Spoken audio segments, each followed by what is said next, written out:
welcome everybody. It's so good to see those of you who are here in person and also those of you who are joining us on Zoom. I'm Professor Dennis Hirsch. I'm a professor at the Moritz College of Law, where I teach privacy law, but more importantly for these purposes, I direct the program on data and governance, which we call PDG.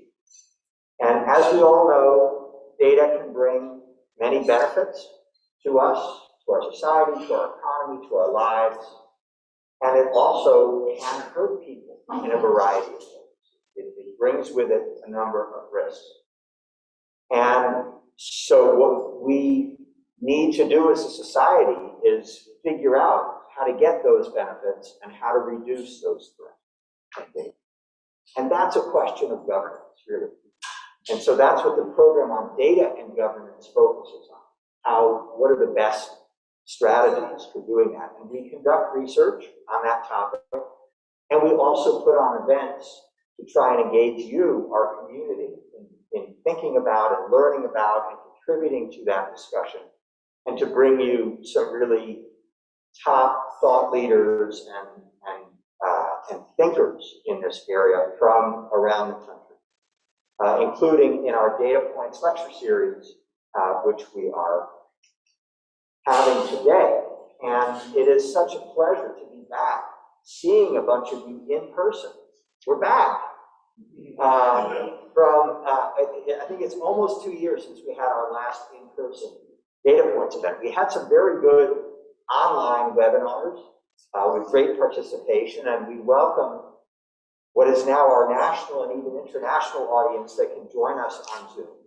But we're very pleased to have people back here in person and our community reestablished here. These issues of data and governance were critically important. I would argue that they're even more important today. One of the things COVID has done is caused many of us to live our lives more online. We have people joining us on Zoom today who previously would have been in the room with us. Many of us are working remotely, conversing remotely, socializing remotely, etc., online in a way that our data can be collected and used. And so that makes these issues of data and governance, I think, even more important today than the last time we were here together in person. And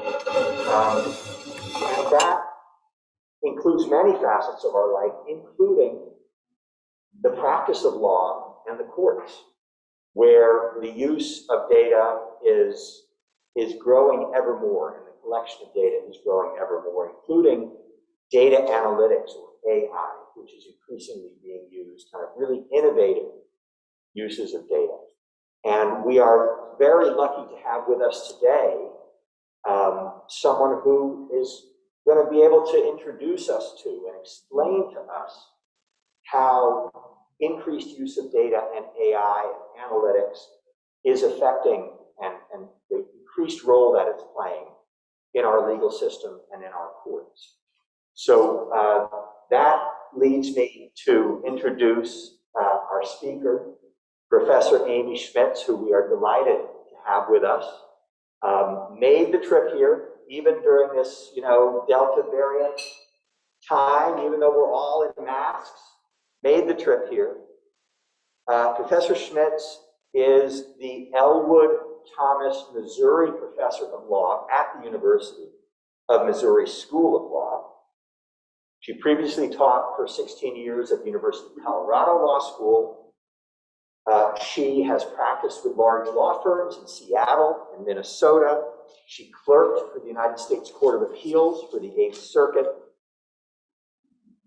She's a national expert on dispute resolution and the law, and specifically, or one of her areas of expertise, online dispute resolution. She's a fellow of the National Center for Technology and Dispute Resolution and co-chair of the ABA Technology Committee of the Dispute Resolution Section and the Online Dispute Resolution Task Force. So she's really not only a leading scholar, but also very much engaged in kind of how policy is being set at a national level in this area. She's published over 50 articles in law journals and a book, recent book, The New Handshake, Online Dispute Resolution and the Future of Consumer Protection.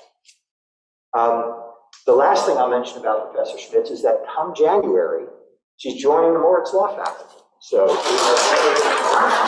very pleased about that. So it's an especially warm welcome we give to Professor Amy. Well, just thank you so much for coming here today and being online, and thank you so much to Bill and Katrina and Dennis and everyone for their warm welcome and for being here. I'm just delighted. In fact, I fought my way here. My flight was delayed, so then I ended up having to sleep in Chicago O'Hare last night. But I'm here today, you know, and I'm really excited. In fact, it's funny, speaking of, you know, online and doing everything online, in fact, I thought, well, gosh, can't I just wear sweatpants? Oh, I have to wear real pants. So this is really exciting, and it's especially exciting, I feel like a kid in a candy store, to bring together dispute resolution and technology. I think absolutely these kinds of projects that are multidisciplinary are absolutely essential to the future, because technology and dispute resolution, technology and law, sociology, these things are coming together, and I do believe very strongly in these sort of multidisciplinary projects. That is the future, and this is truly just brings joy to my heart to be here today to talk about these issues. So absolutely, what am I going to talk about today? We're thinking about how technology can both advance and hinder justice to sort of, and then deconstruct the issues, but then we're going to end on reconstructing and thinking creatively and using our problem-solving skills to think about best practices. So a lot of ground to cover. So here's what's going to happen. In fact, I'll go fairly quickly, but I want to cover a lot of ground in setting out sort of the basic uses of data and data analytics in the law, specifically the courts, adding the benefits and risks, then sort of drilling down into various movements for regulation, and then finally to pull out the themes for best practices and what might be sort of percolating. And some of this is based on discussions that I've been having with the task force, because this online dispute resolution task force with the American Bar Association, the National Center for Technology and Dispute Resolution, and ICODER, which is the International Center for Online Dispute Resolution, has been talking about these different best practices, many of which do apply to data analytics and AI, and specifically there's a working group about the courts in particular. So we have 3 working groups talking specifically to the courts. So these are all really relevant issues currently at play, and it'll be really interesting to discuss these ideas and to engage in discussion with you all. So first of all, what is AI? When we talk about AI, it's kind of fun. You can spend an entire day online just looking for different definitions of AI, because there's many, many definitions. But I'm going to go back to the beginning. In 1955, when John McCarthy actually coined the term artificial intelligence, what he was saying is science and engineering of making intelligent machines. In other words, we're thinking about human-like technologies. And that can be very broad, it can be very, very narrow. Now, I would prefer to not fight about the definition of AI, but to instead think about what's really at bay here. And what we're really talking about is the use of data, data analytics, data science in the law. So what are some of the prevalent uses? And this is really just sort of laying out the basics so we all know what we're talking about here. First of all, you can have rule-based systems. Secondly, you can build on rule-based systems with case and law-based systems. And then finally, we get into machine learning. Machine learning being more dynamic. So drilling down, very, very basic. What are we talking about? If, then. Actuaries do this all the time, right? We set out various algorithms, they're fixed algorithms, right? We set out various rules, if this, then that. Very basic. Building on rule-based systems, we get into case and law-based systems. Now, these sort of case and law-based systems are not actually new. In the private realm, in the world of online dispute resolution, We've been using these for some time through private dispute resolution, but now we're seeing this in the courts. And this is where you're specifically using the cases and the law and the ideas from stare decisis, and you're building predictions on how one replies to a series of questions. For example, think TurboTax for dispute resolution. This is not simply a private realm issue. In fact, the Civil Resolution Tribunal, otherwise known as the CRT in Canada, has been up and running for years. It's very successful and keeps becoming more successful. And what they've done is they've created an expert system called Solution Explorer. And Solution Explorer actually walks litigants through asking a series of questions and then providing guidance, right? And so it is an expert system that is using a fixed algorithm based on research with experts creating the system. Again, it is fixed. It is not machine learning, but it's nonetheless using data analytics specifically in a court. Now, machine learning, once we get to data analysis, and a lot of this is probably old news to many of you, but real quick, just to be sure we're all on the same page, we're going beyond fixed algorithms, right? Now we are actually looking at, we're automating analytical models, building on very large data sets, using inductive reasoning. There's a really interesting paper out right now from the Stanford Institute for Human-Centric AI going on to foundational models and the use of foundational models for building AI applications, including applications specifically in the law. So we're seeing kind of an insurgence and growth in the idea of actual machine learning in the law. Whenever we talk about AI and we're talking about machine learning, another really important aspect is to think of where the human is in the loop. So in 2019, it was really fun. I got to be part of this sort of expert roundtable, and we looked at AI, specifically AI in the courts with the National Center for State Courts and the Joint Technology Committee. And one of the really important discussions was exactly this idea of where the human is in the loop. And we can start with the idea of the human in the loop, because you need a human in order for the process to work, right? This is where the human is ultimately making the decision, and it is not simply an automated process without the human. Next, we have the human on the loop. In fact, most customer service bots are using human on the loop, meaning the AI and the analytics essentially runs the show, but you have a human who can eventually come in and sort of oversee the process.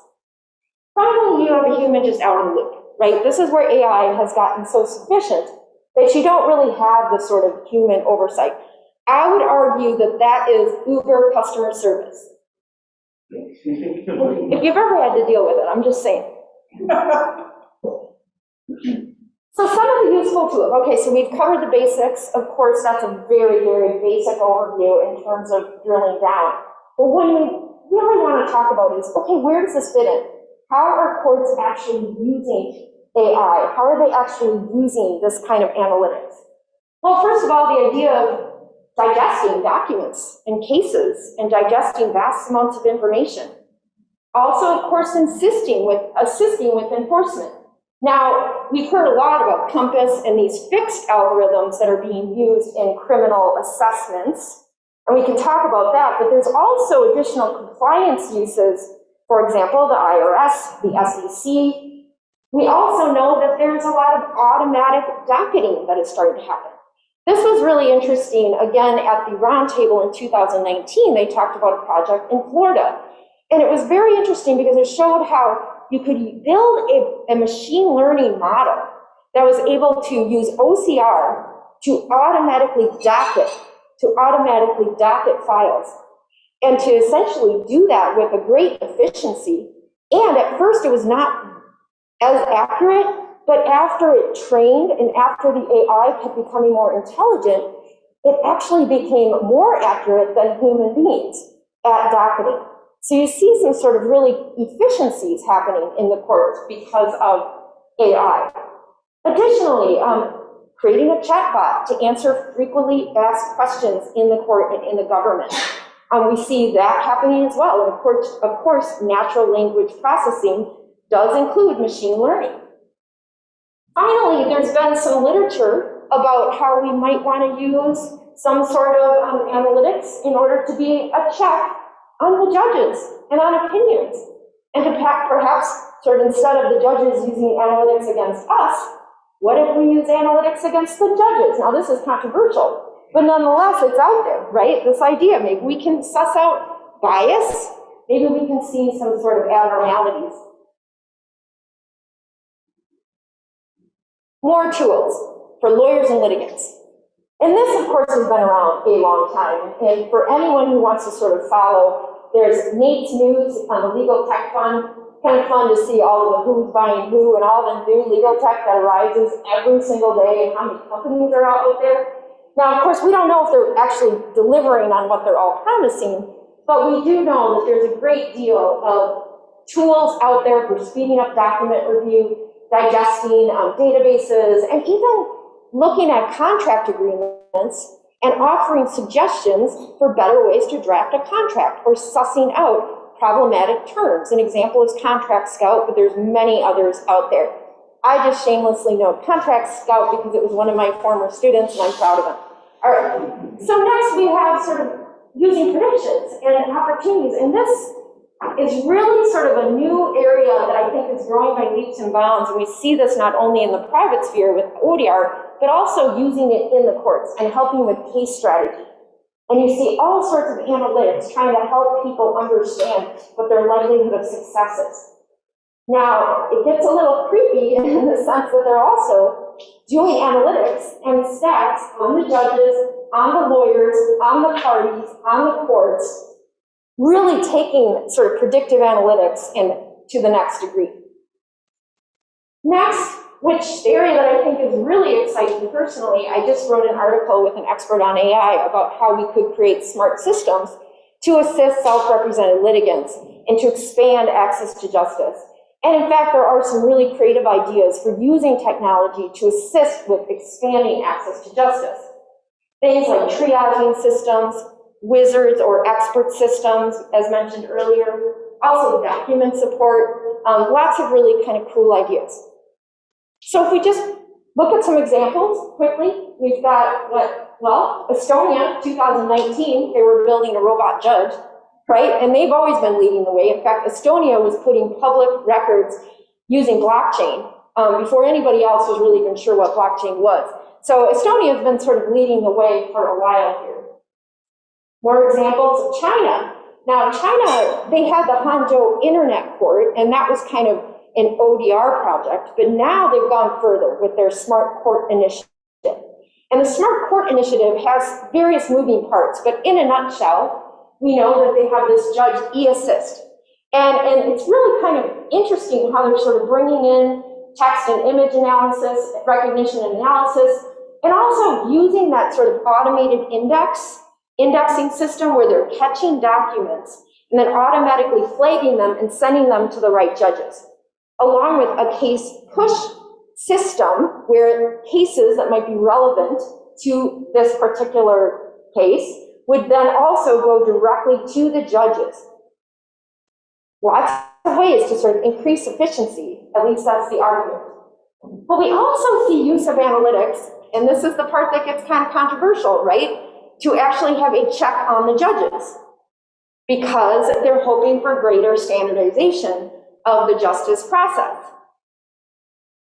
We can fight about what we think of that, but this is what part of the Smart Court Initiative includes. And of course, I had to mention something from Ohio. We have the Cleveland and other courts have these different PSA tools. And these are these sort of public safety assessment tools. And of course, I'm not the expert on the criminal assessment. We had Professor Rick Simons, who knows much more about it. But these are definitely more fixed algorithms where they're looking at the likelihood a person will commit a crime or if they should get jail or bail, for example. Also looking at the degree of elevated risk in committing a violent crime when they're making these decisions. Now, ultimately, you're going to have a human in the loop, and ultimately it will be the judge who decides. But nonetheless, use of these PSAs is very rampant. In fact, I tend to like to create charts because I want to keep track of what's happening and be able to sort of analyze different issues. And I started creating a chart of AI in courts throughout the United States. Everyone's using these PSAs. It's everywhere, okay? So this one is definitely useful. All right, some more examples. Lex Machina is another example. Now this is not readable, I understand it's too small, but suffice it to say, it's an example. I welcome you to pull it up, Google it. There's a lot of companies much like Lex Machina, and they are providing sort of in-depth analytics with respect to particular judges, how they're likely to rule on things, analytics with respect to particular lawyers, particular law firms. Talk about privacy concerns. We're talking about knowing the stats on essentially everyone involved in litigation. Goes very deep. Also, of course, on case law. There's even products where you take your brief, you draft your brief, and then you just plop it into one of these sort of magic processes, right? And it'll tell you that you're missing cases. Here are some more cases you should include, right? So we've got a lot of these sort of products out there that are helping lawyers and litigants. So you kind of wonder, all right, so for any law students listening or out here, you're thinking, man, I'm in the wrong business. I'm going to lose my job, right? The robots are going to take over and just go home or go find a different major. I think that is not the answer. I think, in fact, what's really going to happen is certain jobs are going to change, right? And the real key is to get out ahead of it and to understand what the dangers are. What are the issues here? Especially if you want to fight for justice, especially if you care about the rule of law and you care about due process. Because once you understand the dangers, you can help create better policies. Moreover, you can get jobs at firms and working with companies to try to help them with compliance. And again, getting out ahead of the various issues. Because there are dangers to digitizing due process. My shameless inclusion of alliteration, which has to happen at least once a day. Because now you have state action. When we talk about what's happening in the courts and you're talking about use of data analytics, especially if it's making decisions, there are some real dangers. So what are some of the dangers? And this is just the tip of the iceberg. Of course, now we've heard about bias. You can, of course, have biased algorithms. Also, the baseline data may be biased.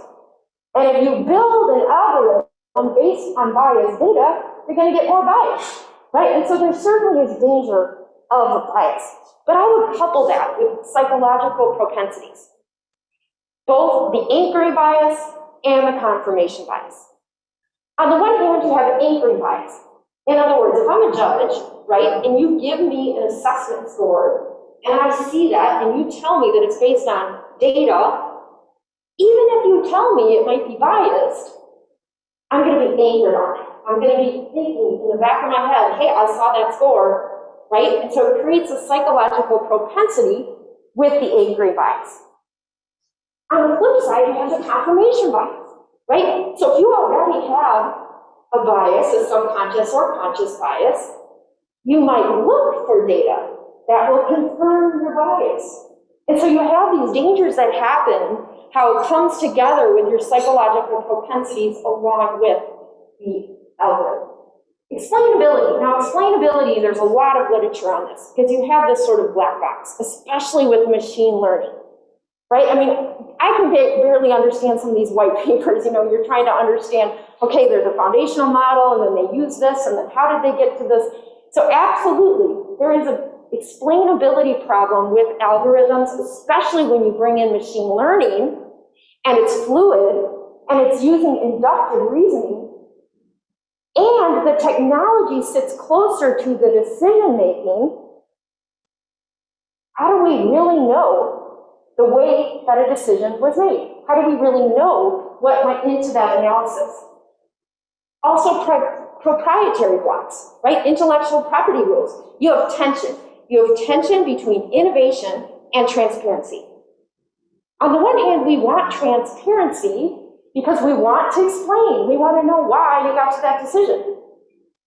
But we care about promoting innovation.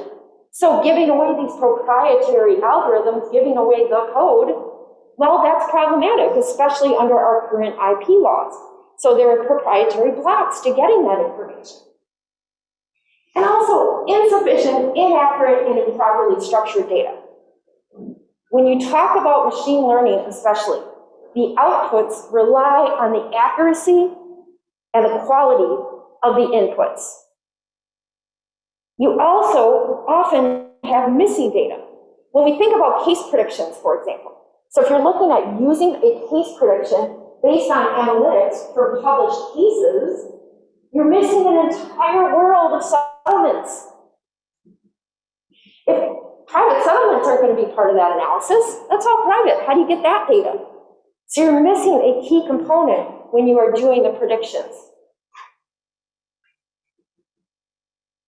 More dangerous, limited capacity. Even the white paper mentioned earlier out of Stanford when they're talking about the use of foundational models. They went into depth, which I really appreciated, about how legal reasoning is nuanced. What judges do on a daily basis is nuanced. It is very difficult to structure that data. It is very difficult to actually provide additionally this new way of thinking when you have the evolving law, right? What do you do with a new situation?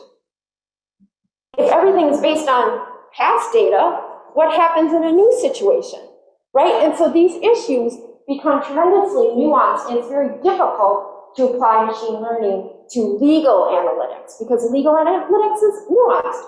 Does that mean it's impossible? No, but it is something to be aware of. Now, state legitimacy, I think this is incredibly important. And I do have to say another shout out to Professor Simons, because I agree 100% on the importance of public trust. Public participation, trust, and transparency are vital to procedural justice.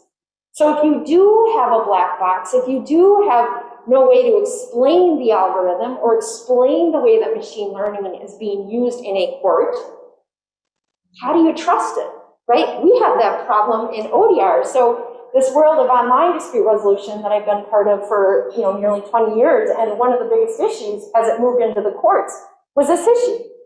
What do we do if we don't know? I mean, how do we have public participation, which is vital to our government system? Gaming the system. There's going to be unequal access to AI and analytical tools. There already is. I didn't coin the term, somebody else did, but I like it. There's an algorithmic divide. It's not just a digital divide, but an algorithmic divide, right? I mean, the truth is that there's unequal access. If you have the funds, if you have the means, if you have the resources to use all the whiz-bang technologies and lex machinas out there, you're going to have a lot more power in the game than somebody who doesn't, right? And that's going to create some unequal access. Also, we talk a great deal in the courts, and Mark Gallanter had written about repeat player advantages. Well, you can game the system when it comes to using these sort of analytics and algorithms as well. And then finally, even though I do think that there's some really exciting and cool things that we can do with technology to assist with expanding access to justice, I'm also acutely aware that we don't want to create a system where essentially self-represented litigants get second-class justice, right? We don't want to create a world, for example, where these certain cases go to sort of a robo-judge, and then those with more resources get sort of the perfect access to justice. And of course, I'm sort of overstating it, but this could, in fact, be a problem in certain circumstances. All right, so I went from all these sort of unicorns and puppies and balloons about all the wonderful things that technology is going to do, and now I've kind of sort of dashed that, so do we just get rid of it all?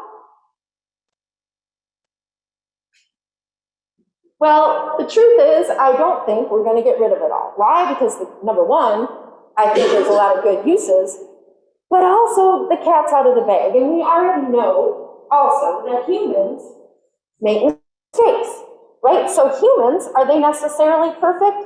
No, humans also make mistakes. And I always think in any kind of a talk like this, and my good friend, Professor Nicholas Vermey, who hopefully is online, he provided me with this, pointing out, in fact, hey, wait a minute, humans also make mistakes. So in any kind of a talk about data analytics and the fears and dangers, we need to be aware that sometimes what the judge had for breakfast can go into the decision-making process.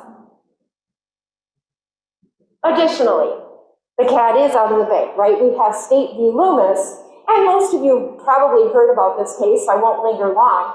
But suffice it to say that this goes back to 2016, and the Wisconsin Supreme Court essentially saying that it is okay for these algorithms. Now, these are fixed algorithms that Compass was using, not machine learning, but nonetheless using data and data analytics for risk assessments in sentencing.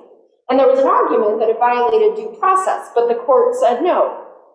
And along with that, we start to see this transition into problem-solving mode, meaning, okay, yes, we're going to allow for use of data analytics in the courts, but that's going to come with warnings, right? So now we have to think about limits. We have to think about governance. We have to think about ways that we can promote fairness, even though we are going to allow for these considerations.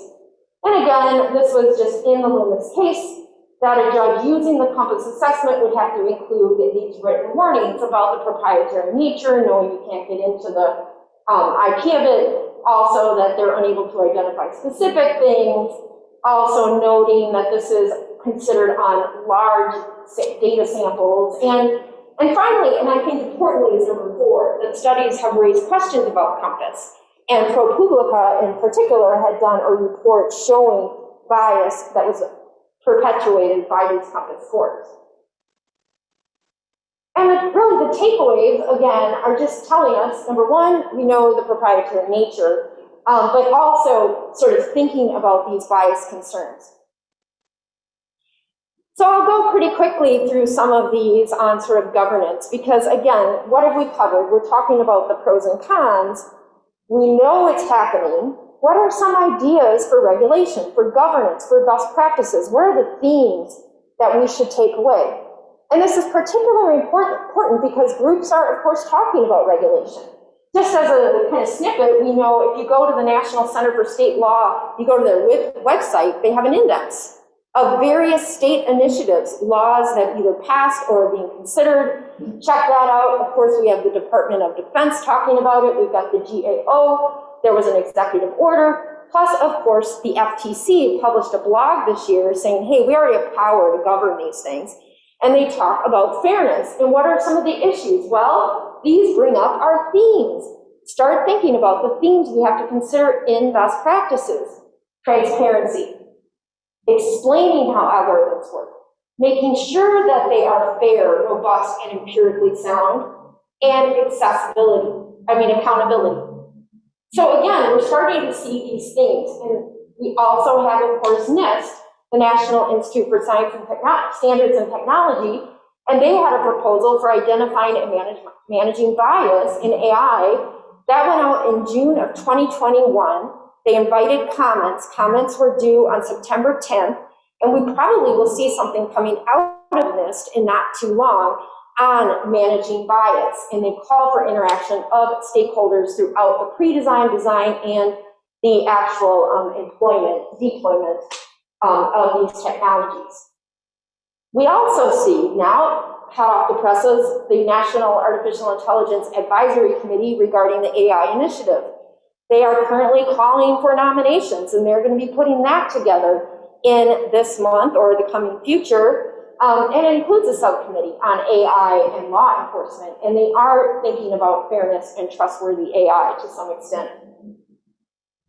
At the same time, Canada beat us to the punch. They actually have a directive that was passed in 2019 and applies with respect to products starting in 2020. And specifically, they're looking at any kind of automated decision-making processes in the government, and this can include in the courts. It can also include with respect to administrative processes and benefits. Aimed at AI tools that classify cases, identify cases for human review or investigation, provide recommendations about application approvals, and to render the complete administrative decision. And importantly, we again see the same themes. Requirements around algorithmic impact assessments and actually looking at how these algorithms behave, focusing on transparency, once again, as a key theme, considering quality assurance of the data, providing recourse, and having reporting mechanisms. Just to pile on, we see Europe fresh out of the gate. 2018, they come up with their ethical charter on the use of AI in judicial systems. Once again, and I hope you're starting to see sort of a theme here, common themes here that we can pull out. Respect for fundamental rights, non-discrimination. Again, worry about discrimination in the use of algorithms in the courts and AI. Quality and security, absolutely. Transparency, impartiality, fairness. And then this idea of under-user control. Under-user control really does remind me of some of the same principles that we see in their other consumer protection legislation. And the idea is most definitely to make consumers or individuals that are impacted by AI, to make them aware of how that AI is impacting them and giving them consent, giving them power over how their information is used. 2021, now this is kind of really the sort of big beast on campus. A lot of talk about this AI Act. It's being called the AI Act. And this, in 2021, they are now discussing this. Of course, it has not yet been promulgated, but it'll take a while before it does, but it's a pretty robust document. And it talks about these different risk-based treatment of AI, risk-based treatment of AI. And appropriately, then they sort of categorize things in different risks. Is it low risk? Is it moderate? Is it high risk? Is it just off the table? Is it something we just will not allow? For example, rampant social scoring is just outlawed, okay? But in the high risk category, and for our purposes today, AI in the courts absolutely would be in that high risk category where it will impact fundamental rights or impact individuals' rights. And so in the administration of justice and democratic processes, they will absolutely call this a high risk category. So what does that mean? What do we do if it's a high risk category? Again, there's got to be a risk assessment and mitigation. We care about the quality of the data sets. Are we seeing some themes that sounds a little like Canada? Logging of activity to ensure traceability of results that helps with auditing and explaining the process. And also, of course, with having detailed documentation, once again, concerned with being able to audit and know and explain the system. Clear and adequate information to the user, which falls in line with under-user control. Having appropriate human oversight to make sure that you do have a human directly involved to minimize risk. And once again, you've got concern with robustness, security, and accuracy.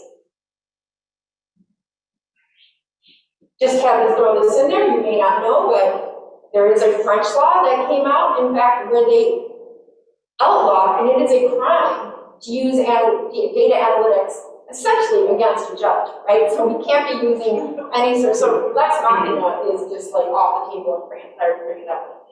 All right, so this brings us some things. So all this is to say, yes, data analytics, AI is happening, it's being used in the courts. Now we can probably say that there are some very low risk, for example, OCR to index documents seems fairly low risk. But as we see it being used for case predictions, as we see it being used perhaps to even have decisions made or assisted by AI, now we are talking more high risk. Now we have to think about best practices. We have to think about what sort of guardrails should be out there in our use. Talking about governance, talking about fairness, due process. How do we actually make sure that we're doing this right if we're going to allow these things to happen? First of all, I would argue that especially at this point in the state of AI where it is today, we need a human in the loop when we're talking about use in the courts for any sort of decision-making processes or where people's rights are at stake, okay? Additionally, accountability, and we're going to drill down into accountability, but accountability is a theme that we saw throughout all those other regulations, and I think needs to be part of anything when we're talking about best practices. Transparency and explainability, absolutely. Again, if we're worried about transparency, if we're worried about fairness, and we will explain how these are coming about. If we care about procedural justice, that becomes incredibly important. Fair, equal, impartial, and then of course attention to privacy and security, which should never be forgotten. All right, so what do we mean by accountability?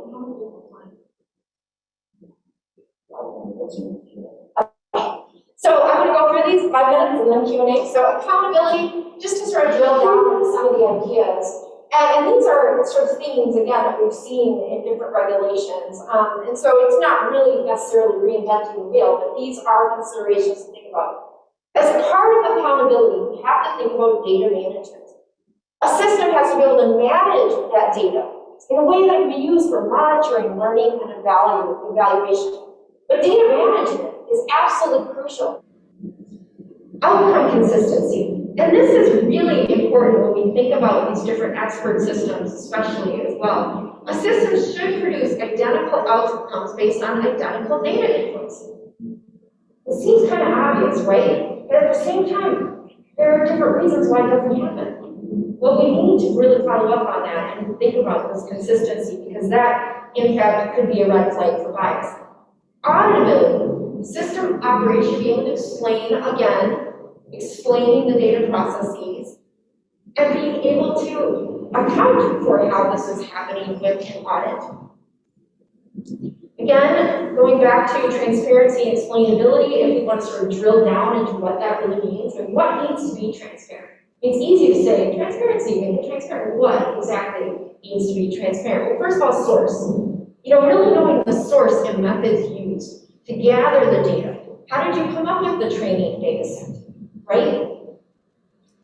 Because it's so important to, and being able to disclose that to potential users. Also, automation transparency, right? To be able to disclose the manner and degree that machine learning and other AI is being employed.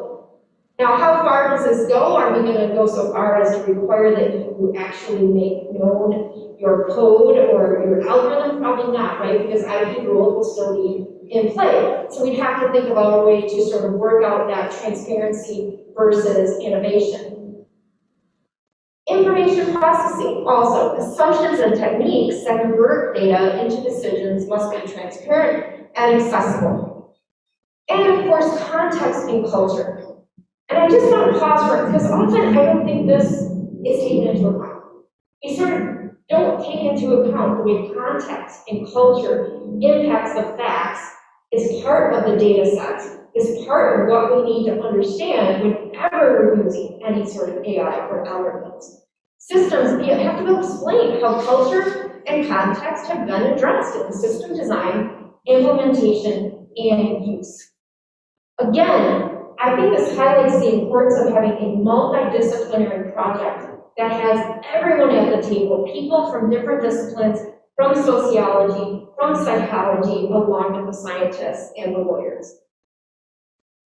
Equal, fair, and impartial. Again, because of the concern for repeat player advantages, because of the concerns we know about gaming the system, a system, administrative technology, or automation should not provide anyone with a systemic advantage. Of course, these are all huge. Like, we want all these things to happen, and we're going to make them happen. But you know what? The time is now to set these kinds of aspirations. Also, access to system features. And of course, sussing out bias and thinking about ways that you can manage and prevent bias from happening by virtue of use of these analytics.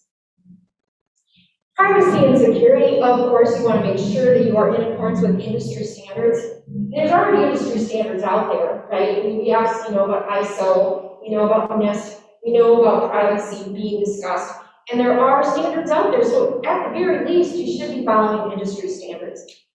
But also drilling down the chain of custody, right? It's not just the end game, but what about the chain of custody? I think that becomes another important aspect. For any recorded data must be sufficiently auditable to determine who had access to what data and how it was used. Breach risk, right? Knowing the system could be subject to breach.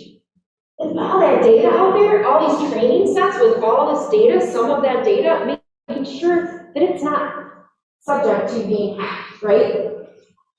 Which brings you to the next part with data storage and retention, because yes, we want you to have the data available for auditing, but we want to make sure it's not linked to users, right? So how do you make sure it's fully anonymized? Which there's no such thing, but nonetheless, how are we going to preserve that privacy? So I welcome research, discussion, collaboration, and this is just the tip of the iceberg. Believe me, these are just ideas, drawing out themes, because I think it's now is the time to really get out ahead of this and to come up with some ideas and best practices. Thank you so much.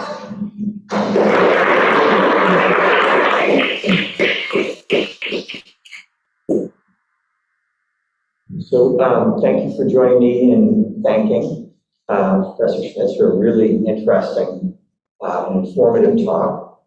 While we're in the business of thanking people, I also wanted to thank the Moritz College of Law, which is hosting us and supports the program on data and governance, and the Translational Data Analytics Institute at Ohio State, which also supports the program on data and governance, and the law firm of Porter Wright Morrison Arthur, which sponsors this lecture series, Data Points, Ideas on Data Law and Society lecture series. So please join me in thanking them as well.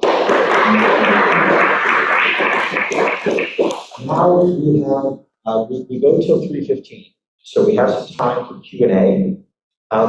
Folks who are joining us on Zoom, you can either raise your hand or put your question into the chat. We have somebody watching the chat. So I'll start with people in the room, see if there are any questions. I'll bring you the microphone. I want to ask you, if you are going to use the microphone, to speak very close to it. With our masks, we have to get really close to be able to be heard on the microphone. So please just raise your hand if you have a question for Professor Schmitz. You don't mind introducing yourself first. This is working? Close enough? Okay, now you're good. Hi. Yeah, so Rick said you called me out twice, so I'm not going to use that one question. I had a 10 or 12 questions, but I probably won't do one. So I want to talk about one of your guidelines was to keep humans in the loop. And I guess I feel like there's maybe a paradox there, because if we think these systems do better than humans and humans in the loop, they might just end up messing the whole thing up. And I'm thinking of in my field, law, there's a study done about Kentucky. They had tens of thousands of cases. They implemented a new system for bail. The algorithm see who should be released and who shouldn't. And for the first year or so, it was really successful. So people, more people went out, more people came back, racial disparities decreased. And then over time, those differences sort of disappeared. It went back to sort of bad old days. That's because judges stopped using it. Since the judges stopped saying, oh, I don't think this is working well, they came back in their old ways. And so by putting a person back in the loop again, became less effective at what it was doing. So I get that we want people to have some check on this, but at what point or what conditions can we actually trust these algorithms to do a better job? So that's my question. I love that question, because I hadn't really thought about, but you're absolutely right, as you were sort of describing this study. What if in those kinds of situations, maybe you need a human on the loop and not in the loop, right? Maybe that would be a better in that particular situation. And I guess, I think the hard part is, when do you think that AI is sufficiently trained? I go back to the example, for example, in Florida, where at first the AI was not very accurate, but after it was properly trained, it became more accurate than humans. And so you think to yourself, okay, now does it matter on the kind of decision or the way that AI is being used, right? And you do have to wonder in a situation like that, what kind of data do we have to prove that definitely it was better, right? Which is better for whatever reason it might be. So I see what you're saying. I think that's really interesting. I would want to look at more data on exactly what is quote unquote better and how do we know that we did better, or that it was more successful to not have a human in the loop. But you're right, because if the human is in the loop, now you are going to have these human biases and mistakes that are back in the, that are causing problems. And then it becomes almost like a chicken and egg type problem, because you're sort of in a circular, I don't know. That's a really good question. And I actually am not really sure. My name is Aaron Roberts, I'm a student here at Lawrence. My question is related to keeping humans in the loop. I see a lot of these regulations, they are like for transparency things, accountability things, but it's not really useful if we don't have humans that actually understand and know what they're looking for. How do we ensure that like the people using these softwares can flag issues, or even if they see something funky, how do they know if they're digging and actually understand that the AI is doing something wrong? That is an excellent question, because it is, in fact, a real problem. I was doing some research and looking at, asking, different sort of system designers, okay, so how did you structure the data? Who actually did this? And sometimes it would be individuals who were not really properly trained, right? Or it was a student project, or nothing against students at all, but you might not have people that were really trained to understand it. And so it becomes almost like a meatloaf making process, and that you don't really know sort of who and whether those individuals are properly trained.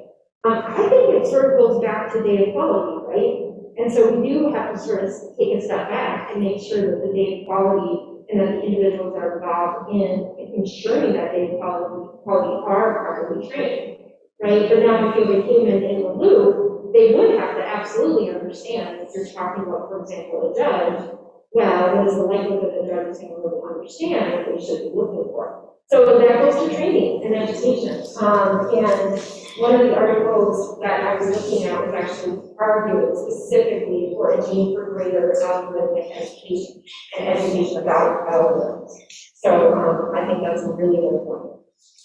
We're going to go to a question from our Zoom audience. So Barbara Rivera asks, AI ethicist Timothy Gebru, Wait, what is that? Speak more into the mic, Bill. You really got to hold up yourself. AI ethicist Timothy Gebru has raised concerns on the biases found in the way AI algorithms are trained, biases that appear to discriminate against all but white males. Are you aware of her work, and what's your position on this matter? Well, most definitely, there's a lot of research out there, and I know Susan Nebula-Mart and others as well have sort of looked on the way that these algorithms are trained and sort of the data itself and the way that they are created, and there absolutely are biases. I can't say that I'm an expert in sort of understanding the full panoply of the research that has been done, but I think these are important issues, right? And the fact that we have people out there doing the research and bringing these to bear and shedding light on the concerns, I think is good and important. She says thank you. Thank you.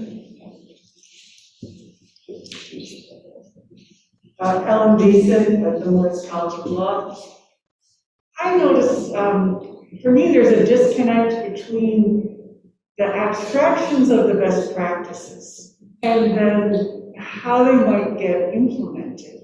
And so it's interesting to me that they're actually thinking about laws in various places. But for example, accountability requires transparency and all these other steps. And then you have mentioned on the other side, the IT restrictions. So I guess I don't see how we get from, even if there were agreement on the big picture abstract goals, how we get from there to implementing this in a way that actually is going to work.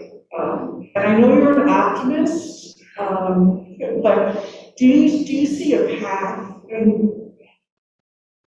for that? Is it working well in Europe, for example? Well, no. I mean, the truth is, it's like you read my mind from last week, because I kind of went down this rabbit hole, because I'm very much concerned about this question. In Europe, what are they going to do? How are they going to actually implement when, of course, you still have IP rules, right? So how is this going to work, and who's going to enforce these things, and does any of this matter? Is it all this aspiration? And a lot of it is this idea of self-assessment.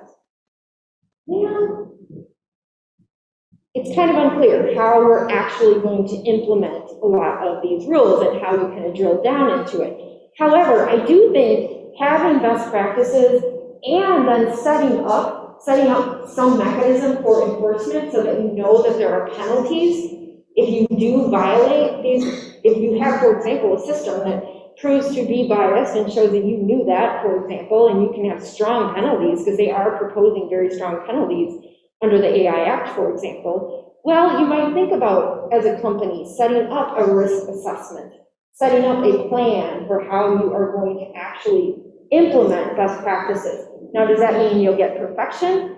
No, but I do think that there's a ripple effect. So, for example, I was just reading, they put out a McKinsey report that was talking to companies and saying, okay, now that this, AI Act could eventually become law, you need to start thinking about risk assessment for your own liability concerns, right? And so I do think it at least promotes best practices.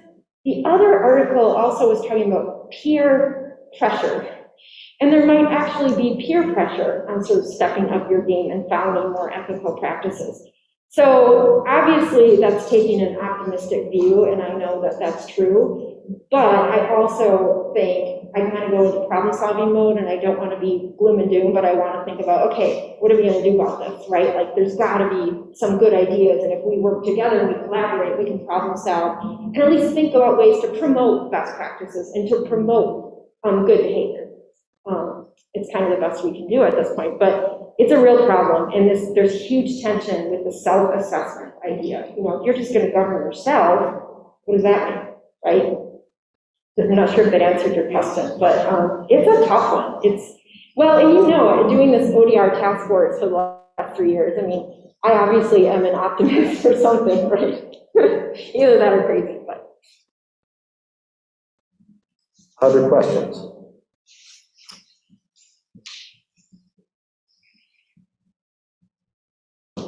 All right, hello, my name is Noah Katz, I'm a student at the Awards. So my question is about the explainability. Maybe it's a little bit broader than that, but yes, how explainable is the court system and court decisions without technology? And are we like holding AI to a higher standard? I guess it's kind of generally with any of these things you talk about, you're holding the technology to a higher standard than the current system without technology. I love that question because I have to say, you're hitting the nail on the head, right? Are we requiring more out of these systems? And I hadn't really thought about that until you just asked me that question, and that's why I love it. Because you're right? As law professors, we're always trying to sort of get to the heart of it and trying to understand functional analysis and all the rest of the packaging. But do we really know how judges are making their decisions? What about the research that shows that what the judge had for breakfast or whether or not the judge's grandparent has a higher correlation than anything else, how they're going to make their decisions? I think that's fair. I think, again, it goes back to the question on human in the loop, as we think about these questions, which is better, right? I have friends who say self-driving cars are actually much better than allowing me on the road, and I would actually agree with that. So I think most definitely we can sort of question which is better, the human or the AI. Hi.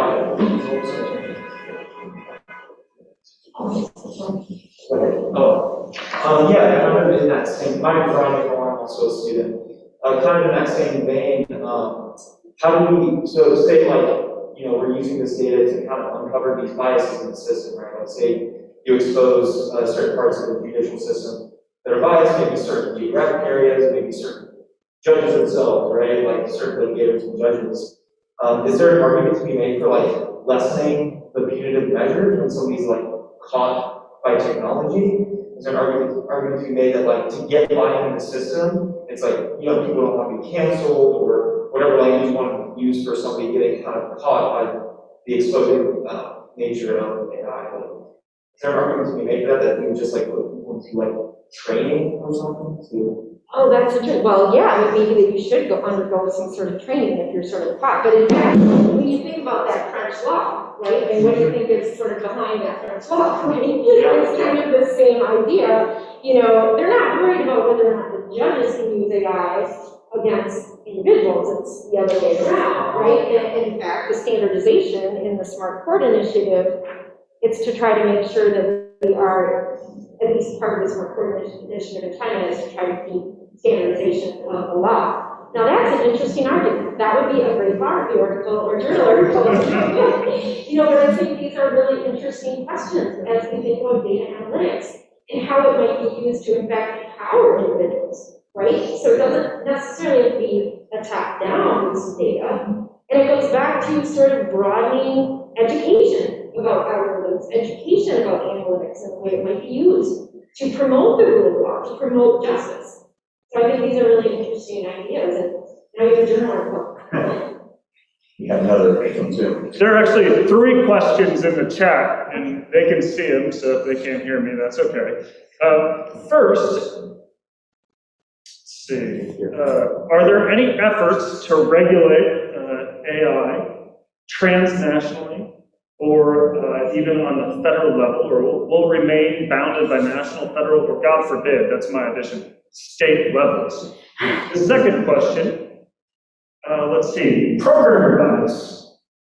How are they going to track it?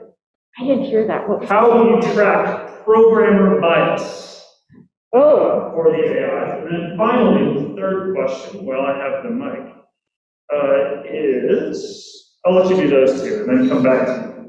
Okay, so I have to remember, the first one was on regulation. So some of the ideas and kind of really, right now, kind of in the idea generation stages, the stakeholder engagement stages, are those that I discussed in the US. And then, of course, Europe, we have the European argument with the AI Act being discussed and put out in the spring, and now it'll take a while while they discuss it, and hopefully, or who knows if they'll promulgate something. And as far as though transnational and international, I do think that you see ISO coming out with various standards and areas, especially privacy, that they've discussed. Also, the International Council on ODR is part of this task force.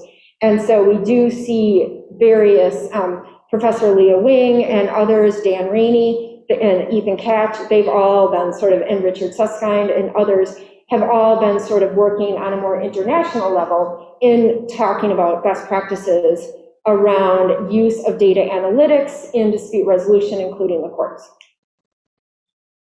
Great, excellent.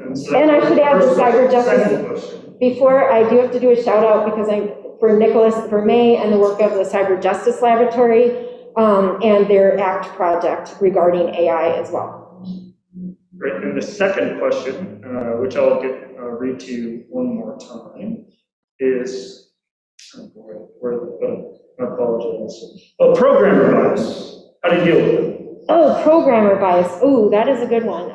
That's another one where it goes back to training, right? Do we know that these individuals are properly trained? Do we know there's going to be programmer bias? In fact, it's interesting because we had a sort of a round table when Her Majesty's online courts were going to be put together, and we were talking about sort of rules and best practices around it. And the programmers were not at the table.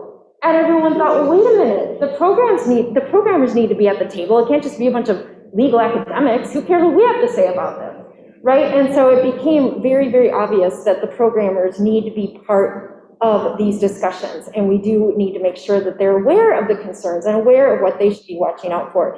I think, again, training, education, from the very beginning, pre-design is absolutely important. And Dana Howard is going to come off mute to ask her question. Dana? Hi, thank you from another part of Columbus.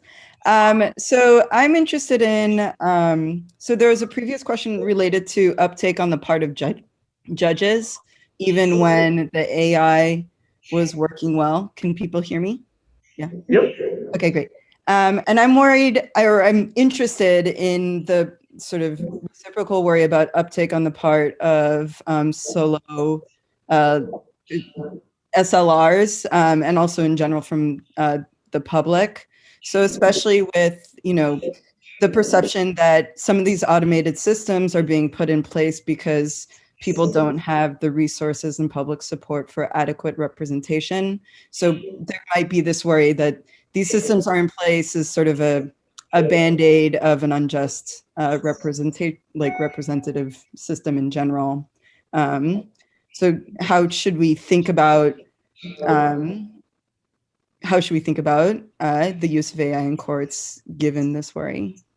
Yeah, no, I love that. That's part of my concern about second-class justice exactly sort of hooks in to these ideas. And I do think, and in fact, it's a different talk that I sort of do more on access to justice, and one of the biggest things I point out is that no amount of technology is going to address upstream issues, right? So we have a fundamental lack of access to justice that needs to be addressed, and no amount of technology is going to fix that, right? And so I think you're right, we have to be careful that we don't just sort of put a Band-Aid on it. I can give an example. A few years ago, they were going to try to build in sort of these digital means with ABA-free legal answers. The concern there is, wait a minute, so then, yeah, are you saying that if you can't afford representation, this is your only route? That's a concern, especially if we think it's going to be second-class justice. Now, if it's an additional tool that is augmenting access to justice with a well-awareness that we still have upstream problems that we need to address, now it can be part of a more holistic approach, with technology just being one piece to that puzzle, and still working to advance social justice, to advance access to justice. So I think it's important, as you say, Band-Aid. I do really think it's important to acknowledge that it can't just be a Band-Aid on a legal aid problem. Not sure if that answered your question. Amy, as a follow-up to that, I mean, to what extent can it be a solution? Are there opportunities to make AI-assisted or other technologies available to to people who are representing themselves, because obviously in a non-AI world, the better resourced people are going to have a better representation in any of that. Can these technologies at all be used to level the playing field? Well, I sure hope so. I just wrote an article on it, so I'm hoping. Okay. But there's an idea for sort of a 6-module. We talked about this idea and proposal for a 6-module approach, and providing these different modules, meaning to help assist self-represented litigants, and providing different means. There are projects, for example, again, the Cyber Justice Laboratory out of Canada has in fact an AI project, and they have open source projects. And I do think that there's a lot of sort of movement in this idea of how we can actually create different systems to help with things like triaging, to help with solution explorer.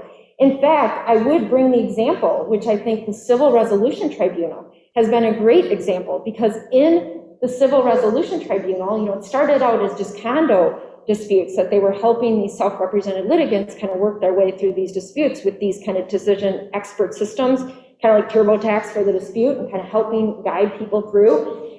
Well, it was so successful that now they're using it for small claims, for personal injury, and so it's sort of grown in usage, and the statistics on it are really good in helping to promote access to justice. And so I think there's projects like that, and I hope that there's more movement in that direction.